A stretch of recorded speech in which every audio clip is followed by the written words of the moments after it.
Je suis Marie-Laure Laprade, je suis cofondatrice donc, de l'association Éducation et Éthique Animale. C'est une association qui a été créée en 2016 par des enseignants, des philosophes et des psychologues.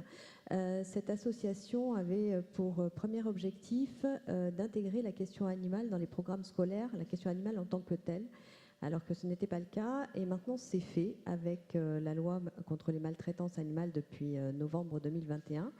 Donc cette question est désormais présente dans le code de l'éducation et donc va se développer dans les programmes scolaires. Nous poursuivons néanmoins notre travail auprès des enseignants pour leur permettre de s'approprier cette question et de l'aborder donc dans leur classe avec leurs élèves. Alors aujourd'hui, évidemment, la question qui nous intéresse est la question de la restauration scolaire et bien évidemment, elle est tout à fait corrélée à la question animale. Alors même si la restauration scolaire, vous l'aurez compris, n'est pas du tout une des prérogatives de l'éducation nationale, il y a quand même près de 8 millions d'élèves qui déjeunent à la cantine régulièrement, depuis la maternelle jusqu'au lycée, et ces enfants, enfin ces jeunes, sont également évidemment des élèves. Or, la restauration scolaire s'inscrit évidemment dans le prolongement de l'éducation à l'alimentation et au goût qui est dispensée dans les classes. Qui est donc à l'alimentation responsable et favorable à la santé, nécessite évidemment de mobiliser tous les outils et toutes les ressources nécessaires afin en fait d'éveiller l'esprit critique des enfants sur ce qu'ils mangent et ce qu'ils ont dans leur assiette.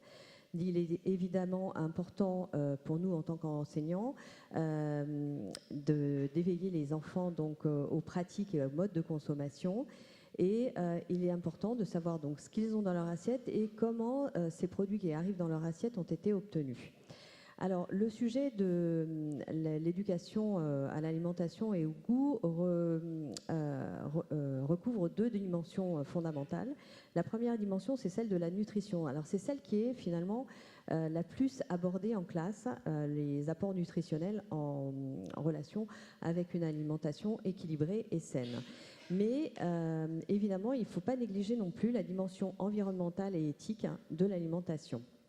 Puisque, on l'a entendu tout à l'heure, hein, notamment avec Élodie, l'alimentation est liée à des problématiques qui concernent l'environnement, les conséquences dues et sur le réchauffement climatique, l'effondrement de la biodiversité, mais aussi évidemment les conditions de vie, de transport et d'abattage des animaux élevés, et puis aussi l'épuisement des ressources et la santé.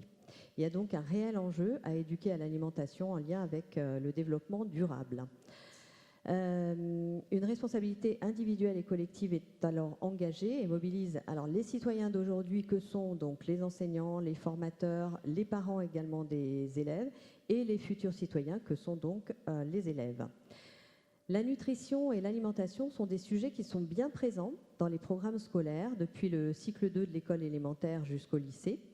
Pour exemple, on trouve dans les programmes scolaires au cycle 3, donc cycle 3 c'est CM1, CM2 et 6e, on trouve la question de l'alimentation dans la discipline sciences et technologies. Et après, au collège et au lycée, on trouvera ça dans sciences et vie de la Terre. Mais il y a une autre possibilité d'enseigner, enfin d'éduquer à l'alimentation qui est offerte par l'éducation au développement durable. Et c'est là que la deuxième dimension importante de l'alimentation peut être développée. Évidemment, les programmes de l'éducation au développement durable ont pour objectif la sécurité alimentaire, la lutte contre le gaspillage alimentaire et le respect des contraintes environnementales. Alors, l'éducation au développement durable n'est pas disciplinaire et c'est là son atout. Elle est multidisciplinaire et elle est transversale donc, et elle vise l'ensemble des cycles, du cycle 2 jusqu'au lycée. C'est une mission de l'école qui s'inscrit dans le contexte international et national des 17 objectifs de développement durable et également de l'agenda 2030. Et elle est inscrite à ce titre dans le code de l'éducation également. Dans ce contexte, l'éducation au développement durable joue un rôle essentiel donc, pour sensibiliser et former les citoyens de demain, donc les élèves, en leur donnant donc, les clés de compréhension et les moyens d'agir individuellement et collectivement. Et comme l'ont rappelé mes prédécesseurs, l'alimentation est le levier le plus efficace et également finalement le plus pratique à mettre en place pour limiter notamment les effets du réchauffement climatique. Parmi les 6 enjeux de l'éducation au développement durable, il y en a 2 qui sont directement liés à l'alimentation, c'est ceux qui sont affichés actuellement. Alors, au-delà des contenus, là, je viens de parler donc de la présence de l'alimentation dans les programmes scolaires, mais au-delà de ça, je voudrais également aborder la posture des enseignants face à des questions dites socialement vives. Et l'alimentation, bien évidemment, est une question socialement vive. Et là, on se trouve face à des choix qui sont contraints, de fait. Donc, la posture des enseignants doit évidemment évoluer de façon à ce que les bons choix soient faits par les élèves futurs citoyens, parce qu'on sait bien que si les bons choix ne sont pas faits, eh bien, on va à l'encontre de crises majeures, bien évidemment, dont on ne peut plus ignorer l'ampleur aujourd'hui. Très rapidement, je vais passer maintenant au contenu précis des enseignements de l'alimentation. Et vous allez voir qu'il y a quelques petits soucis par rapport à ces contenus eux-mêmes. Dans un contexte d'éducation au développement durable, évidemment, il s'agit de disposer des éléments les plus réactualisés, les plus fiables scientifiquement. Or, malheureusement, aujourd'hui, les données scientifiques en nutrition qui sont contenues dans les programmes scolaires sont assez imprécises et n'ont pas été réactualisées la plupart du temps. Et c'est encore plus vrai dans les manuels scolaires. Or, évidemment, les enseignants se basent sur les programmes scolaires et sur les manuels scolaires qu'ils utilisent avec leurs élèves. Il y a pourtant donc urgence évidemment à mettre à jour ces données dans un contexte de crise sanitaire, de crise écologique, sociale, où l'alimentation et notamment sa végétalisation est l'une des clés essentielles d'action pour limiter ces impacts négatifs. On l'a vu tout à l'heure sur le réchauffement climatique, la biodiversité, les pandémies, etc. Donc l'alimentation est au cœur de nombreuses problématiques, ce qui est régulièrement exposé par des instances nationales et internationales sur lesquelles évidemment il faut compter quand on est dans le contexte de classe face à des élèves. Alors pour exemple, le 3e volet du 6e rapport du GIEC d'avril 2022 qui préconise cette fois-ci explicitement un régime alimentaire moins carné, les rapports de l'OMS, les rapports sur les empreintes sol, énergie et carbone de l'ADEME, le rapport de l'IPBES d'octobre 2020 qui identifie la consommation de viande comme activité à haut risque de pandémie, le PNNS 2019-2023 qui a été un petit peu long à sortir, qui préconise donc de réduire la consommation de produits salés, de produits et de boissons sucrées, mais aussi de charcuterie et de viande. Et parmi les ajustements nécessaires dans les manuels scolaires pour que les enseignants partent sur des bases évidemment scientifiques actualisées, il conviendrait de présenter une pyramide alimentaire qui soit plus précise. À l'heure actuelle, voilà la pyramide alimentaire qu'on trouve encore trop souvent dans les manuels scolaires. Or, bien évidemment, une pyramide alimentaire qui serait réactualisée avec les données scientifiques actuelles serait plutôt la suivante, celle-ci, où on retrouve un groupe d'aliments non indispensables, c'est la pointe tout en haut qui est détachée, et on retrouve dans ce groupe d'aliments non indispensables les charcuteries. Et cette pyramide a l'avantage d'intégrer la dimension de durabilité de l'alimentation. Et c'est ça qui est intéressant, parce qu'elle met en lumière les alternatives végétales, notamment dans l'apport de protéines, bien sûr.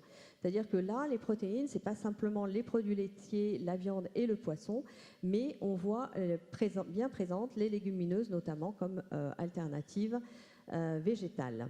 Et puis, le message 1 à 2 fois par jour en alternance est désormais plus précis et donc conforme aux recommandations. Merci. Alors, bonjour, Anne-Laure Menkens, vice-présidente de Éducation éthique animale.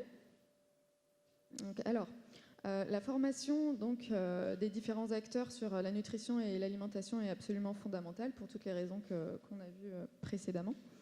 Cette formation permettra également d'expliquer les obligations issues des lois Egalim et Climat et Résilience, dont les conséquences sont visibles dans les cantines scolaires. Et en formation initiale et continue, les rapports nationaux et internationaux d'instances reconnues peuvent être présentés aux enseignants avec un contenu qui serait adapté au niveau des élèves, bien sûr. Donc on a de nombreux acteurs qui sont impliqués en fait, dans l'éducation à l'alimentation. L'un des enjeux, c'est de contribuer tout à la fois à la formation de chacun, mais aussi du collectif. Il s'agit de faire monter en compétence l'ensemble de ce réseau d'acteurs sans oublier d'intégrer les parents dans cette boucle, bien sûr, afin qu'ils comprennent les enjeux d'évolution des repas de cantine pour éviter notamment le phénomène psychologique de réactance. Et donc, on a plusieurs catégories de personnel à former. Donc, on a les professeurs, bien sûr, et personnel d'éducation. On a aussi les personnels d'encadrement et les agents administratifs ou techniques. Et donc, pour cela, on a deux leviers. Donc, aujourd'hui, ce qui existe, c'est les plans académiques de formation, les PAF. Donc, aujourd'hui, ils proposent au personnel volontaire, donc ce n'est pas obligatoire, des stages en lien avec l'éducation à l'alimentation et au goût. Et il y a aussi des formations qui sont conçues avec des partenaires institutionnels et associatifs. Pour les partenaires institutionnels, on trouve notamment l'ADEME, les CPIE, la DRAF, la DREAL. On a aussi les collectivités territoriales, au premier rang, donc les mairies, éventuellement les communautés de communes, conseils départementaux aussi, et régionaux. Ces collectivités peuvent faire appel à des associations, donc ça peut être Good Planet, il y a la Fondation Tara Océan en ce moment. Et ces collectivités peuvent aussi faire appel à d'autres partenaires qui peuvent poser quelques problèmes. Et donc là, j'arrive à l'intervention des lobbies dans les classes. Donc, dans le but affiché de devenir des référents pédagogiques incontournables dans l'éducation alimentaire des jeunes, de l'école au lycée, les interprofessions comme Interbev pour la viande et la CNIEL pour les produits laitiers inondent les écoles de leurs outils pédagogiques et multiplient leurs interventions en classe. Comme le rapporte l'inspection générale de l'éducation nationale, c'est un rapport qui date de 2018.